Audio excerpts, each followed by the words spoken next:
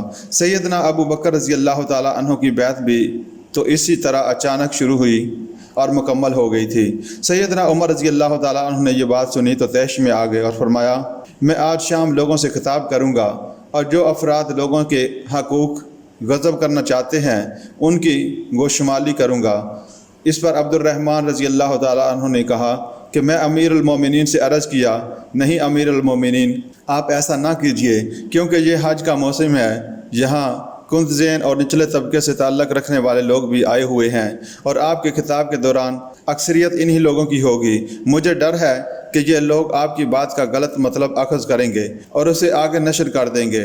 وہ آپ کی بات غور سے سننے کی زحمت ہی نہیں کریں گے، نہ آپ کے ارشادات کا صحیح مطلب سمجھنے کی کوشش کریں گے۔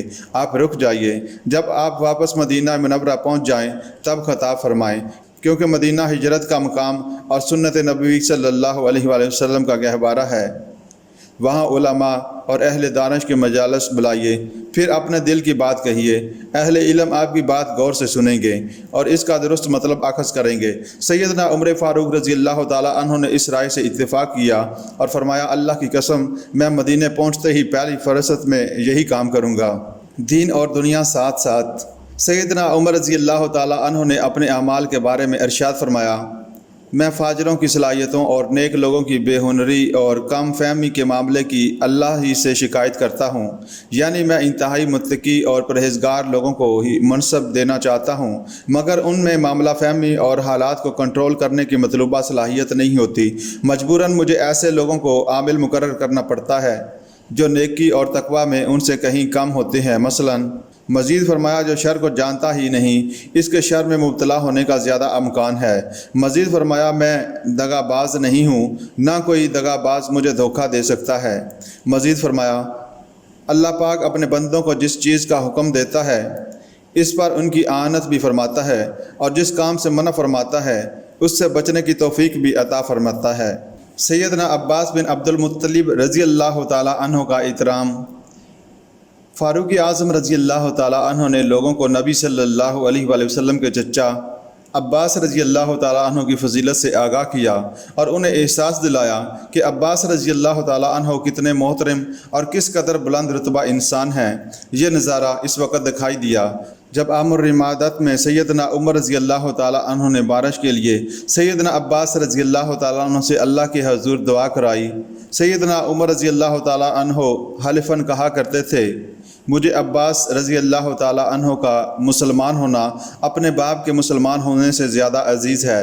اگر وہ مسلمان ہو جاتا، کیونکہ اللہ کے رسول صلی اللہ علیہ وآلہ وسلم کو عباس رضی اللہ تعالیٰ عنہ کا مسلمان ہونا بہت محبوب تھا۔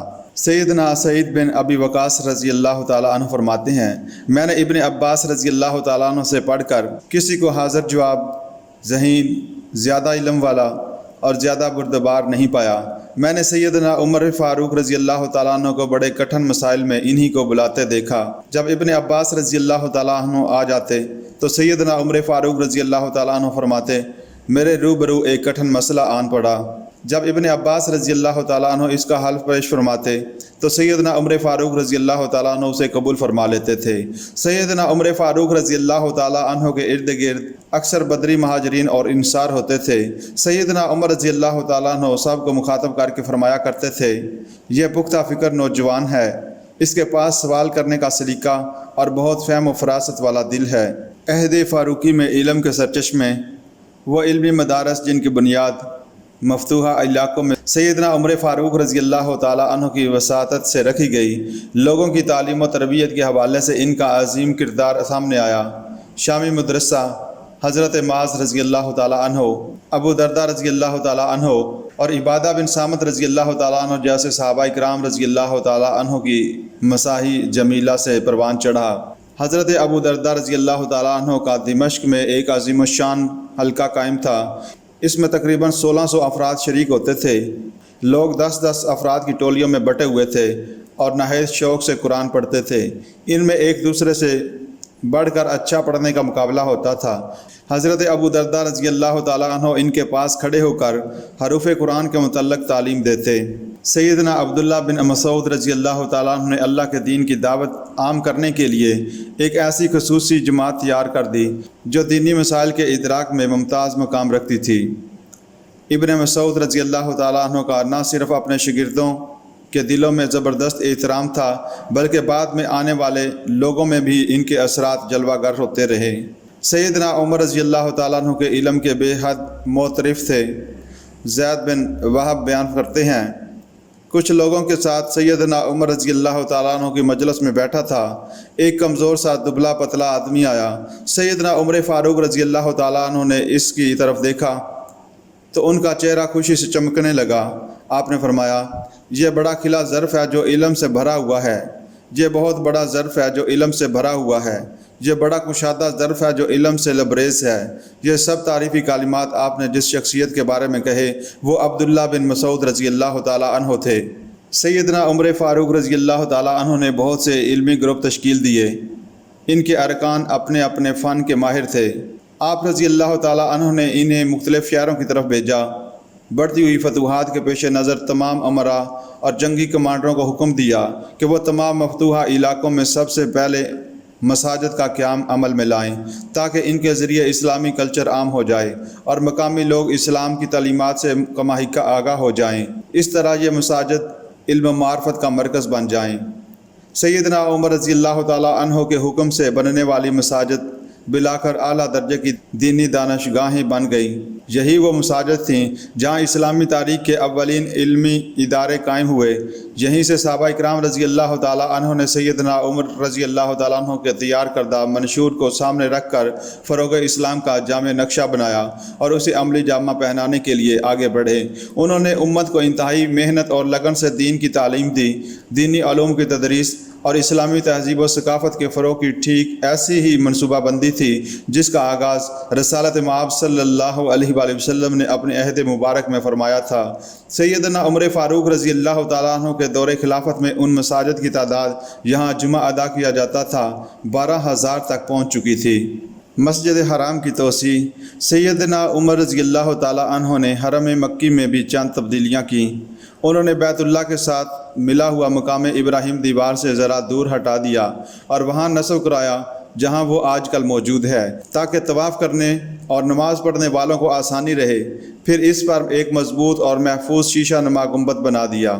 سیدنا عمر رضی اللہ تعالیٰ عنہ نے حرم مکی کے ارد گرد بہت سے گھر خرید لیے اور انہیں حرم میں شامل کر دیا۔ بعض لوگوں نے اپنے مکان بیچنے سے انکار کیا۔ سیدنا عمر فاروق رضی اللہ تعالیٰ عنہ نے ان کے مکان زبردستی گرا کر ان کی قیمتیں مقرر کر دیں، جو بعد ازاں ان کے گھروں کے مالکوں نے وصول کر لیں۔ انہوں نے مسجد حرام کے گرد ایک دیوار تعمیر کرائی، اس پر دیے روشن کیے جاتے تھے۔ بیت اللہ کا غلاف ایام جاہلیت میں چمڑے سے تیار کیا جاتا تھا۔ رسول اللہ صلی اللہ علیہ وآلہ وسلم نے عمدہ یمنی کپڑے کا غلاف چڑھایا۔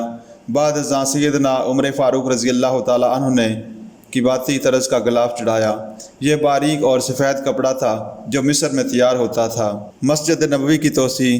سیدنا عمر رضی اللہ تعالیٰ عنہ نے مسجد نبوی میں توسیع کرائی۔ انہوں نے حضرت عباس بن عبد المطلب رضی اللہ تعالیٰ عنہ کا گھر مسجد نبوی میں شامل کر دیا۔ مسجد نبوی 10 ہاتھ قبلہ کی جانب، 20 ہاتھ غربی جانب اور 70 ہاتھ شمالی جانب وسیع کر دی گئی۔ ساری مسجد کی تعمیر دوبارہ اینٹوں اور کھجور کی ٹہنیوں سے کی گئی۔ لکڑی کے ستون لگائے گئے، چھتیں ٹہنیوں سے تیار کی گئیں اور اسے اوپر سے ڈھانپ دیا گیا تاکہ لوگ بارش سے محفوظ رہ سکیں۔ سیدنا عمر فاروق رضی اللہ تعالیٰ عنہ نے مسجد کو سرخ یا زرد رنگ کرنے سے منع کر دیا۔ مبادہ نمازیوں کی توجہ میں خلل انداز ہو، مسجد مٹی سے بنائی گئی اور کنکریاں بچھا کر اس کا فرش تیار کیا گیا تاکہ یہ فرش نمازیوں کے لیے صاف ستھرا رہے اور چلنے والوں کو بھی سہولت رہے۔ سیدنا عمر فاروق رضی اللہ تعالیٰ عنہ نے مختلف شہروں میں بہت سی مساجد بھی تعمیر کرائیں۔ حضرت سعید بن ابی وقاص رضی اللہ تعالیٰ عنہ نے کوفہ کی جامع مسجد، عتبہ بن غزوان رضی اللہ تعالیٰ عنہ نے بصرہ کی جامع مسجد اور عمرو بن عاص رضی اللہ تعالیٰ عنہ نے فسطاط کی جامع مسجد تعمیر کرائی۔ اس طرح کی بڑی مساجد نہ صرف مسلمانوں کے لیے عبادت کی جگہ تھیں، بلکہ اس کے ساتھ ساتھ یہ دینی علوم کا مرکز، باہمی تعارف کا ذریعہ، عدالتی فیصلوں کا مقام اور خلیفہ اور دیگر اعمال کے احکام وصول کرنے کی جگہ تھی۔ سیدنا عمر رضی اللہ تعالیٰ عنہ نے مکہ اور مدینہ کے درمیان پورے راستے میں مسافروں کے لیے انتہائی سہولت بخش انتظامات فرمائے تاکہ دوران سفر میں ان کی ضرورتیں آسانی سے پوری ہو سکیں۔ انہوں نے آب رسانی کا ایک خاص طور پر اہتمام فرمایا، جگہ جگہ پانی فراہم کرنے کے ٹھکانے بنوائے۔ اس طرح ایک جگہ سے دوسری جگہ پہنچنے والوں کو پانی آسانی سے میسر آنے لگا۔ نہروں کی کھدائی۔ سیدنا عمر رضی اللہ تعالیٰ عنہ نے اپنے دور خلافت میں سرزمین عراق میں ایک نہر کھدوائی۔ اس کی لمبائی 3 فرسخ تھی۔ یہ نہر خور سے بصرہ تک چلی گئی۔ اس سے دریائے دجلہ کا پانی بصرہ تک پہنچ گیا۔ نہروں کی کھدائی، خلیجیوں کی بحالی اور ڈیموں اور پلوں کی تعمیر اور راستوں کی نگہداشت کے انتظامات، یہ وہ فلاحی اور ترقیاتی کارنامے ہیں جو سیدنا عمر فاروق رضی اللہ تعالیٰ عنہ نے ترجیحی بنیاد پر انجام دیے، اور اسلامی ریاست کے بجٹ کا ایک بڑا حصہ انہی فلاحی اور ترقیاتی کاموں پر صرف ہوا۔ ازواج مطہرات کا حد درجہ احترام۔ ایک دفعہ سیدات ازواج مطہرات نے سیدنا عمر رضی اللہ تعالیٰ عنہ سے حج کی اجازت طلب کی۔ پہلے تو سیدنا عمر رضی اللہ تعالیٰ عنہ نے اجازت دینے سے انکار فرما دیا۔ اب اصرار بڑھا تو سیدنا عمر رضی اللہ تعالیٰ عنہ نے فرمایا، میں آپ کو اس سال اجازت نہیں دے سکتا، آئندہ سال اجازت دوں گا، اور یہ صرف میری رائے نہیں ہے بلکہ بہت سے صحابہ اکرام رضی اللہ تعالیٰ عنہ کا مشورہ اس میں شامل ہے۔ اگلے سال سیدنا عمر رضی اللہ تعالیٰ عنہ نے امہات المومنین کے سفر کے لیے خصوصی انتظامات کیے۔ عثمان بن عفان رضی اللہ تعالیٰ عنہ اور عبد الرحمن بن عوف رضی اللہ تعالیٰ عنہ کو ان کے ساتھ روانہ فرمایا اور انہیں ہدایت کی، تم میں سے ایک ان کے آگے آگے اور دوسرا آخر میں ان کے پیچھے پیچھے چلے گا، ان کے مقابل کوئی نہ چلے۔ جب پڑاؤ کا وقت آئے تو انہیں کسی گھاٹی میں اتارنا اور خود اس گھاٹی کے کنارے پر پہرا دینا تاکہ ان تک کوئی نہ پہنچ سکے۔ جب طواف کا وقت آئے تو ان کے ساتھ صرف عورتیں ہی طواف کریں، ان کے ساتھ کسی مرد کو طواف نہ کرنے دینا۔ تلاوت قرآن سے محبت۔ سیدنا ابو موسیٰ رضی اللہ تعالیٰ عنہ بہت خوش آواز اور شیریں لہجے کے حامل تھے۔ وہ جب تلاوت قرآن میں مصروف ہوتے تو لوگ ان کے آس پاس جمع ہو جاتے تھے۔ وہ جب بھی سیدنا عمر رضی اللہ تعالیٰ عنہ کے پاس آتے، سیدنا عمر فاروق رضی اللہ تعالیٰ عنہ ان سے تلاوت قرآن ہی کی فرمائش کرتے تھے۔ بے شمار مال غنیمت۔ سیدنا عمر فاروق رضی اللہ تعالیٰ عنہ کے دور میں ایران فتح ہوا۔ وہاں سے جو مال غنیمت ملا اس کی ایک جھلک پر غور فرمائیں۔ ایرانی بادشاہ کسریٰ کے ایک قالین کا تذکرہ کیا جا سکتا ہے جس کی پیمائش 3600 مربع میٹر تھی۔ اسے خالص سونے سے تیار کیا گیا تھا۔ اس پر نگینے چڑھے ہوئے تھے۔ اس پر پھلوں کی شکلیں جواہرات سے بنائی گئی تھیں۔ اس میں پانی بہنے کی ایک تصویر بنائی گئی تھی۔ اسے سونے کے کام سے نمایاں کیا گیا تھا۔ یہ قالین 20,000 درہم میں فروخت ہوا۔ جلولہ اور نہاوند کی فتوحات سے بھی مسلمانوں کو بڑی مقدار میں سونا، چاندی اور نہایت قیمتی جواہرات حاصل ہوئے تھے۔ صرف جلولہ ہی کے مال غنیمت کا خمس 60 لاکھ درہم تھا۔ امت کی پریشانیوں کا احساس۔ سیدنا عمر فاروق رضی اللہ تعالیٰ عنہ اس قدرتی آفت سے اس قدر متاثر ہوئے کہ ان کا رنگ ہی بدل گیا۔ ایاز بن خلیفہ فرماتے ہیں، میں نے عام الرمادت میں سیدنا عمر فاروق رضی اللہ تعالیٰ عنہ کو دیکھا، ان کا رنگ سیاہ پڑ گیا تھا۔ حالانکہ وہ عربی نسل تھے، دودھ پیتے اور گھی کھاتے تھے، مگر جب لوگ قحط میں مبتلا ہوئے تو انہوں نے گھی اور دودھ اپنے لیے منع کر لیا۔ وہ مسلسل زیتون کا تیل استعمال کرتے رہے اور بھوک برداشت کرتے رہے۔ اس طرح ان کی صحت بری طرح متاثر ہوئی۔ قحط سالی سے نجات کی دعائیں۔ سیدنا عمر فاروق رضی اللہ تعالیٰ عنہ لوگوں کو عشاء کی نماز پڑھاتے، پھر گھر تشریف لے جاتے اور مسلسل نماز میں مصروف رہتے۔ جب رات کا آخری حصہ شروع ہو جاتا تو پہاڑی راستوں کی طرف نکل جاتے اور لوگوں کی ممکنہ آمد کے پیش نظر وہاں چکر لگاتے رہتے تھے۔ عبداللہ بن عمر رضی اللہ تعالیٰ عنہ بیان کرتے ہیں، میں نے ایک دفعہ سحری کے وقت سنا، وہ کہہ رہے تھے، اے اللہ، امت محمد صلی اللہ علیہ وآلہ وسلم کو میرے ہاتھوں ہلاک نہ کر، اے اللہ ہمیں قحط سالی سے ہلاک نہ کر، اے رب کریم ہم سے اس آفت کو دور فرما دے۔ وہ مسلسل یہی دعا کرتے رہے حتیٰ کہ قحط کا زمانہ ختم ہو گیا۔ سیدنا حسن و حسین سے محبت۔ سیدنا عمر رضی اللہ تعالیٰ عنہ کے پاس ایک دفعہ یمن سے بہت سے قیمتی کپڑے کے جوڑے آئے۔ سیدنا عمر رضی اللہ تعالیٰ عنہ نے وہ کپڑے سب لوگوں میں تقسیم کر دیے۔ لوگ بہت خوش ہوئے۔ سیدنا عمر فاروق رضی اللہ تعالیٰ عنہ ریاض الجنہ میں تشریف فرما تھے۔ لوگ آتے، سلام کہتے اور دعا کر کے چلے جاتے تھے۔ اسی اثناء میں سیدنا حسن اور سیدنا حسین رضی اللہ تعالیٰ عنہ اپنی والدہ سیدہ فاطمہ رضی اللہ تعالیٰ عنہ کے گھر سے نکلے۔ وہ لوگوں کو پھلانگتے آگے آ رہے تھے۔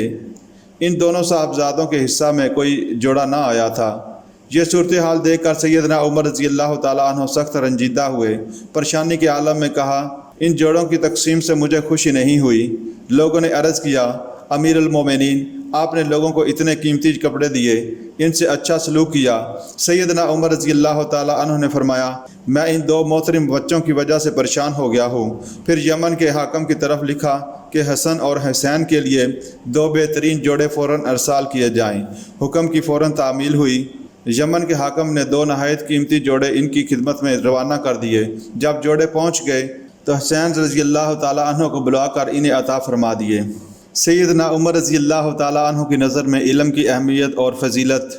سیدنا عمر رضی اللہ تعالیٰ عنہ نے ارشاد فرمایا، بلا شبہ آدمی اپنے گھر سے ایسی حالت میں نکلتا ہے کہ اس پر تہامہ کے پہاڑوں جیسے گناہ ہوتے ہیں، مگر جب وہ علم حاصل کرتا ہے تو اس کی برکت سے وہ اللہ تعالیٰ سے ڈر جاتا ہے، اللہ کی طرف لوٹتا ہے اور توبہ کرتا ہے۔ پھر جب گھر لوٹتا ہے تو اس پر کوئی گناہ باقی نہیں رہتا۔ لہٰذا تم علماء کی مجلسوں سے دور نہ رہا کرو۔ کوئی شخص اس وقت تک عالم نہیں بن سکتا جب تک وہ اپنے سے بڑے عالم سے حسد کرتا رہے، اپنے سے چھوٹے عالم کو حقیر سمجھتا رہے اور اپنے عمل کا معاوضہ لیتا رہے۔ فرمایا، اس سے پہلے کہ تم اپنی قوم کے سردار بنو، علم حاصل کر لو، ورنہ تمہاری سرداری تمہارے علم میں رکاوٹ بن جائے گی اور تم بدستور جہالت کے اسیر رہ کر زندگی گزارو گے۔ سیدنا عمر رضی اللہ تعالیٰ عنہ کے اقوال زرعی۔ عمل کی پختگی یہ ہے کہ اسے کل پر نہ چھوڑا جائے، اور امانت یہ ہے کہ باطن ظاہر کے خلاف نہ ہو۔ اللہ سے ڈرو، کیونکہ تقویٰ پرہیزگاری اختیار کرنے سے ہی حاصل ہوتا ہے۔ جو اللہ کا ڈر اختیار کرتا ہے، اللہ تعالیٰ اسے بچا لیتا ہے۔ اصل متوکل وہ ہے جو زمین میں بیج بوئے اور پھر اللہ پر توکل کرے۔ ایسا نہ ہو کہ کوئی رزق کی تلاش چھوڑ کر بیٹھ جائے اور کہے، اے اللہ مجھے رزق عطا فرما۔ آسمان سے سونے چاندی کے سکوں کی بارش نہیں ہوتی، بلکہ اللہ تعالیٰ لوگوں کو ایک دوسرے کے ذریعے سے رزق دیتا ہے۔ سامعین اکرام، آپ ایک دفعہ مسجد نبوی میں نماز کے اوقات کے علاوہ داخل ہوئے تو نوجوانوں کی ایک ٹولی کو دیکھا جو ذکر اذکار میں مصروف تھی۔ ان کی طرف اپنا درہ لہرایا اور کہا، جاؤ جا کر بازار میں محنت مزدوری کرو، اور پھر اپنا یہ تاریخی جملہ ارشاد فرمایا، آسمان سے سونے اور چاندی کی بارش نہیں ہوا کرتی، جاؤ اللہ کا فضل تلاش کرو، کبھی کبھی ننگے پاؤں بھی چلا کرو اور جوتے پہن کے بھی، کیونکہ تم نہیں جانتے کہ سختی کب آ پہنچے۔ آپ کے سامنے قریش کے چند نوجوانوں کا تذکرہ ہوا جنہوں نے اپنا مال ضائع کر لیا تھا۔ آپ نے فرمایا، کسی کا ہنر مند ہونا مجھے اس کے محتاج ہونے سے زیادہ عزیز ہے۔ نیز فرمایا، ہنر جس کے ذریعے سے گزر بسر کی جائے مانگنے سے کہیں بہتر ہے۔ سیدنا عمر رضی اللہ تعالیٰ عنہ کی فتوحات پر اہل فارس کا رد عمل۔ اہل فارس کے خلاف اہل عرب کو حاصل ہونے والی فتوحات کے رد عمل میں اہل فارس کے سردار سر جوڑ کر بیٹھ گئے۔ انہوں نے رستم اور فرزان سے کہا، تمہارے باہمی اختلافات نے اہل فارس کو انتہائی کمزور کر دیا ہے اور دشمنوں کو اہل فارس پر غالب آنے کی حرص اور امید دلائی۔ سپہ سالاروں، یہ سب کچھ تمہاری وجہ سے ہوا۔ تم نے اہل فارس کو تقسیم کر رکھا ہے، انہیں دشمن کے مقابلے میں کمزور کر دیا ہے۔ اب تمہیں اہل فارس تمہاری موجودہ سوچ پر کاربند نہیں رہنے دیں گے، وہ ہلاکت کو گلے نہیں لگائیں گے۔ تم صرف یہ چاہتے ہو کہ ہم پر مصیبت نازل ہو اور ہم سب ختم ہو جائیں۔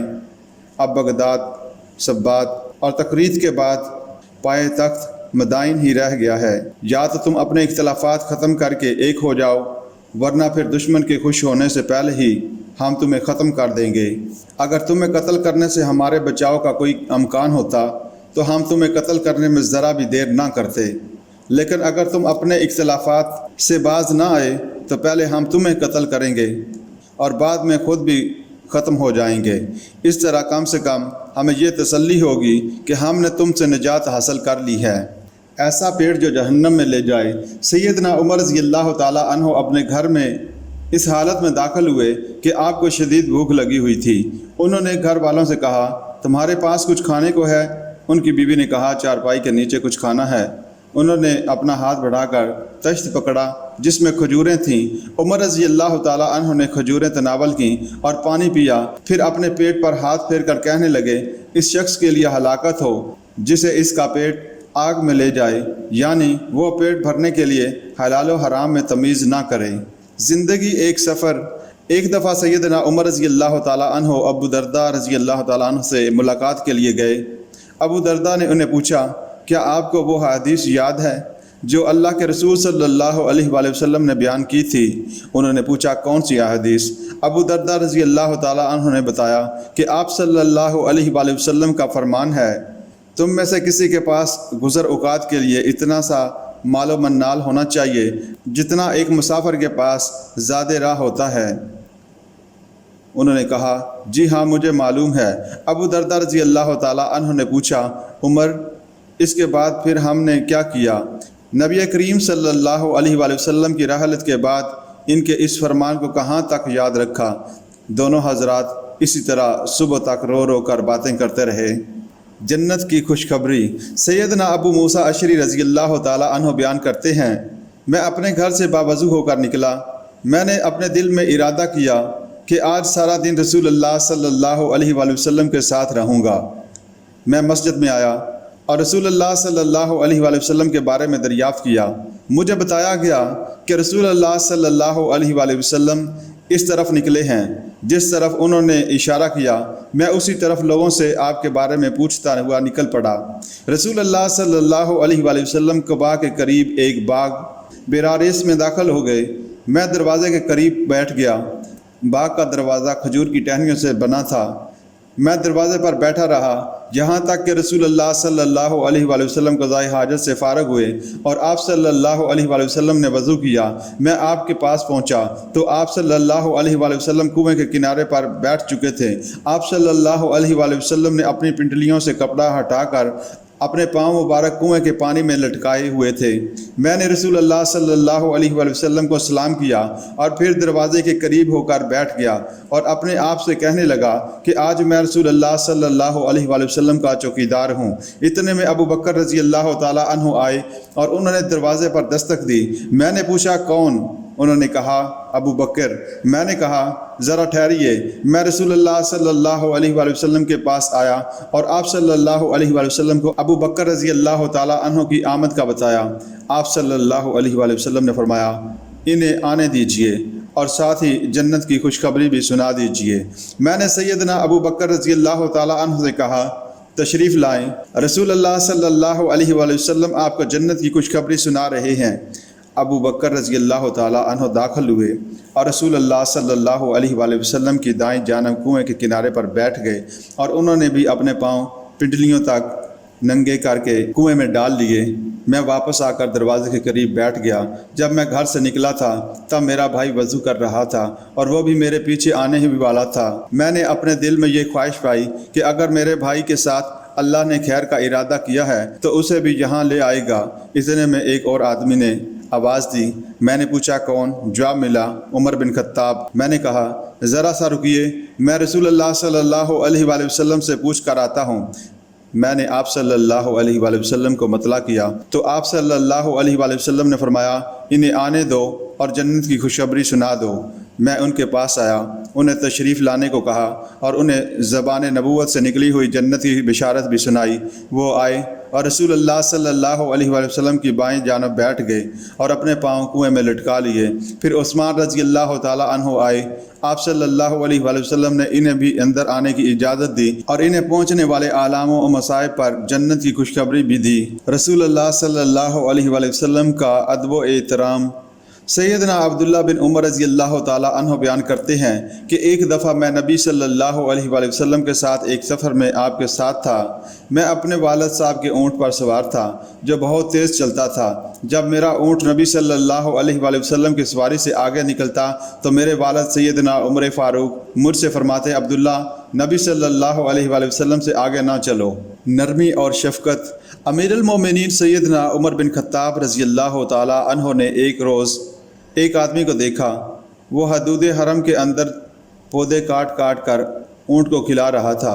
آپ نے ہمراہیوں سے فرمایا اس آدمی کو میرے پاس لاؤ۔ وہ آیا تو آپ نے فرمایا اللہ کے بندے، مکہ مکرمہ لائق حرمت ہے، یہاں کا درخت کاٹنا، شکار ڈرا کر بھگانا اور یہاں کی گری پڑی چیز اٹھانا جائز نہیں۔ ہاں، جو آدمی گری پڑی چیز کا اعلان کرنا چاہے وہ اسے اٹھا سکتا ہے۔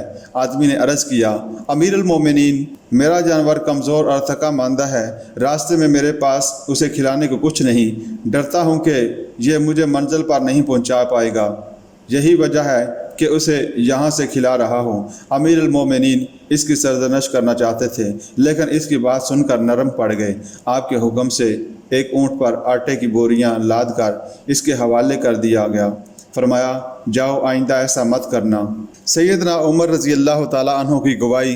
سیدنا علی رضی اللہ تعالیٰ عنہ راوی ہیں کہ ایک روز سیدنا عمر بن خطاب رضی اللہ تعالیٰ عنہ یہود کی طرف گئے اور ان سے کہا میں تم کو اللہ کی قسم دیتا ہوں جس نے موسیٰ علیہ السلام پر تورات نازل کی تھی، کیا تورات میں محمد صلی اللہ علیہ وآلہ وسلم کے متعلق پیش گوئی موجود ہے؟ یہود نے اس بات میں جواب دیا تو عمر بن خطاب رضی اللہ تعالیٰ عنہ نے دوسرا سوال پوچھا کہ پھر تم محمد صلی اللہ علیہ وآلہ وسلم کے پیروکار کیوں نہیں بن جاتے؟ یہود نے کہا بات دراصل یہ ہے، اللہ تعالیٰ نے جتنے رسول بھیجے ایک نہ ایک فرشتہ ہر رسول کا ضامن رہا۔ محمد صلی اللہ علیہ وآلہ وسلم کا ضامن فرشتہ جبرائیل ہے، وہی ان کے پاس وہی لاتا ہے۔ جبرائیل فرشتوں میں ہمارا دشمن ہے، مکائل سے البتہ ہماری دوستی ہے۔ وہ محمد صلی اللہ علیہ وآلہ وسلم کے پاس وہی لاتا تو ہم اس پر ضرور ایمان لے آتے۔ اس پر عمر بن خطاب رضی اللہ تعالیٰ عنہ نے کہا میں شہادت دیتا ہوں کہ نہ تو مکائل ایسا تھا کہ جبرائیل کے دوست سے دشمنی کرتا، نہ جبرائیل ہی ایسا تھا کہ مکائل کے دشمن سے دوستی کرتا۔ یہ باتیں ہو رہی تھیں کہ اللہ کے نبی صلی اللہ علیہ وآلہ وسلم ادھر سے گزرے۔ یہود نے آپ کو دیکھتے ہی کہا ابن خطاب دیکھو تمہارے صاحب آ گئے۔ ابن خطاب جلدی سے اٹھے اور آپ کی طرف بڑھے اسی دوران سیدنا عمر فاروق رضی اللہ تعالیٰ عنہ کی موافقت میں رسول اللہ صلی اللہ علیہ وآلہ وسلم پر یہ آیت نازل ہو رہی تھی، کہہ دیجئے جو کوئی جبرائیل کا دشمن ہے تو اسی نے اس قرآن کو اللہ کے حکم سے آپ کے دل پر نازل کیا ہے۔ یہ قرآن اپنے سے پہلے نازل ہونے والی کتب کی تصدیق کرتا ہے اور مومنین کے لیے ہدایت اور بشارت ہے۔ جو کوئی اللہ کا، اس کے فرشتے کا، اس کے رسولوں کا اور جبرائیل و مکائیل کا دشمن ہے تو بلا شبہ اللہ بھی کافروں کا دشمن ہے۔ بابرکت تجویز۔ ابو ہریرہ رضی اللہ تعالیٰ عنہ بیان کرتے ہیں، غزوہ تبوک میں لوگوں کو خوراک کی کمی کا سامنا کرنا پڑا۔ لوگ کہنے لگے، اے اللہ کے رسول، اگر آپ اجازت دیں تو ہم کچھ سواری کے جانور ذبح کر لیں، ہم ان کا گوشت کھائیں اور ذخیرہ بھی کر لیں۔ رسول اللہ صلی اللہ علیہ وآلہ وسلم نے فرمایا، کچھ جانور ذبح کر لو۔ سیدنا عمر رضی اللہ تعالیٰ عنہ نبی کریم صلی اللہ علیہ وآلہ وسلم کی خدمت میں حاضر ہوئے اور کہا، اگر آپ نے لوگوں کو جانور ذبح کرنے کی اجازت دی تو سواریاں کم ہو جائیں گی۔ آپ لوگوں سے کہیں کہ ان کے پاس جو بھی زیادہ راہ بچا ہے اسے ایک جگہ جمع کر دیں، پھر آپ اللہ عز و جل سے اس میں برکت کی دعا کریں۔ رسول اللہ صلی اللہ علیہ وآلہ وسلم نے فرمایا، ٹھیک ہے۔ آپ صلی اللہ علیہ وآلہ وسلم نے ایک دسترخوان بچھانے کا حکم دیا، پھر لوگوں سے کہا، اپنا بچا ہوا زیادہ راہ لے آئیں۔ کوئی مٹھی بھر گندم لے آیا، کوئی چند کھجوریں لے آیا، کوئی روٹی کا ٹکڑا لے آیا۔ دسترخوان پر تھوڑا سا زیادہ راہ جمع ہوا۔ رسول اللہ صلی اللہ علیہ وآلہ وسلم نے برکت کی دعا کی، پھر فرمایا، اب اپنے برتن بھر لو۔ لوگوں نے اپنے برتن بھرنے شروع کر دیے، یہاں تک کہ لشکر میں ایک بھی برتن ایسا نہ بچا جو اس کھانے سے خالی ہو۔ پھر سب نے سیر ہو کر کھانا کھایا، کھانا پھر بھی بچ گیا۔ یہ کیفیت دیکھ کر رسول اللہ صلی اللہ علیہ وآلہ وسلم نے فرمایا، میں اس بات کی گواہی دیتا ہوں کہ اللہ کے سوا کوئی معبود برحق نہیں، اور میں اس بات کی بھی گواہی دیتا ہوں کہ میں اللہ کا رسول ہوں، کہ اس کا ان دو شہادتوں پر غیر متزلزل ایمان ہو، اس کے اور جنت کے درمیان کوئی رکاوٹ نہیں۔ مشرکین کی نقل سے اجتناب۔ ابو عثمان بیان کرتے ہیں کہ ہم آذربائیجان میں تھے، ہمارے پاس سیدنا عمر فاروق رضی اللہ تعالیٰ عنہ کا خط آیا جس میں آپ نے یہ ہدایات دی تھیں، اے عتبہ بن فرقت، عیش و عشرت کی زندگی گزارنے سے اجتناب کرنا، مشرکین کی نقل نہ کرنا اور ریشم پہننے سے بچنا۔ رسول اللہ صلی اللہ علیہ وآلہ وسلم نے ہمیں ریشم کا لباس پہننے سے منع کیا ہے، صرف خارش یا کسی اور بیماری کی وجہ سے معمولی مقدار میں ریشم کا کپڑا استعمال کرنے کی اجازت دی ہے۔ ابن خطاب، اللہ سے ڈرتے رہو۔ انس بن مالک رضی اللہ تعالیٰ عنہ بیان کرتے ہیں، ایک مرتبہ میں سیدنا عمر بن خطاب رضی اللہ تعالیٰ عنہ کے ساتھ چل رہا تھا۔ سیدنا عمر بن خطاب رضی اللہ تعالیٰ عنہ ایک باغ میں داخل ہوئے، میرے اور ان کے درمیان ایک دیوار حائل ہو گئی۔ مجھے ان کی آواز آ رہی تھی، وہ کہہ رہے تھے، عمر امیر المومنین ہے۔ واہ واہ کیا کہنے۔ ابن خطاب، اللہ سے ڈرتے رہو، تقوی کا دامن کبھی ہاتھ سے نہ چھوڑنا، ورنہ عذاب کا سامنا کرنے کے لیے تیار رہو۔ حسب و نسب یاد رکھو۔ سیدنا عمر فاروق رضی اللہ تعالیٰ عنہ نے فرمایا، اپنے نسب یاد رکھو تاکہ تم اپنے عزیز و اقارب کے ساتھ صلہ رحمی کر سکو۔ برے دوست سے تنہائی اچھی۔ سیدنا عمر فاروق رضی اللہ تعالیٰ عنہ نے فرمایا، ایک مومن بندے کے لیے تنہائی برے ساتھیوں کے مقابلے میں راحت کا باعث ہے۔ سامعین، حضرت عمر رضی اللہ تعالیٰ عنہ کو کب اور کس نے شہید کیا؟ شہادت فاروق اعظم رضی اللہ تعالیٰ عنہ یہ 27 ذی الحج سن 23 ہجری بدھ کا دن تھا، جب سیدنا عمر فاروق رضی اللہ تعالیٰ عنہ مسجد نبوی میں نماز فجر کی امامت کروا رہے تھے۔ نماز کے دوران ابو لؤلؤ فیروز نامی مجوسی غلام نے زہر آلود خنجر سے خلیفہ دوم سیدنا عمر فاروق رضی اللہ تعالیٰ عنہ پر وار کیے اور آپ رضی اللہ تعالیٰ عنہ زخمی ہو کر گر پڑے، اور پھر حضرت عبد الرحمن بن عوف رضی اللہ تعالیٰ عنہ نے نماز کی امامت کروائی۔ بدبخت قاتل نے مسجد سے بھاگتے ہوئے 13 کے قریب مسلمانوں پر وار کیے، جن میں سے 7 شہید ہو گئے اور بعد میں پکڑے جانے پر خودکشی کر لی۔ آپ رضی اللہ تعالیٰ عنہ کو بے ہوشی کی حالت میں گھر لایا گیا۔ ہوش آنے پر جب آپ کو بتایا گیا کہ حملہ آور مجوسی تھا، آپ رضی اللہ تعالیٰ عنہ نے اس بات پر اللہ کا شکر ادا کیا کہ حملہ آور مسلمان نہ تھا۔ آپ رضی اللہ تعالیٰ عنہ پر خشیت الہی کی کیفیت طاری ہو گئی۔ آپ رضی اللہ تعالیٰ عنہ نے اپنے بیٹے عبداللہ کو حکم دیا کہ میرا سر اپنی گود سے ہٹا کر زمین پر رکھ دو تاکہ اللہ تعالیٰ مجھ پر رحم و کرم والا معاملہ فرمائے۔ اس موقع پر حضرت عبداللہ بن عباس رضی اللہ تعالیٰ عنہ آپ کو تسلیاں اور بشارتیں دیتے رہے۔ 3 دن کرب میں گزارنے کے بعد آپ رضی اللہ تعالیٰ عنہ زخموں کی تاب نہ لاتے ہوئے یکم محرم الحرام 24 ہجری کو حضرت عمر رضی اللہ تعالیٰ عنہ جام شہادت نوش فرما گئے۔ حضرت صہیب رضی اللہ تعالیٰ عنہ نے نماز جنازہ پڑھائی اور حضرت علی رضی اللہ تعالیٰ عنہ، حضرت عثمان رضی اللہ تعالیٰ عنہ، حضرت عبد الرحمن، حضرت سعد بن ابی وقاص، حضرت طلحہ اور حضرت عبد الرحمن بن عوف رضی اللہ تعالیٰ عنہ نے سیدنا عمر فاروق رضی اللہ تعالیٰ عنہ کو قبر میں اتارا۔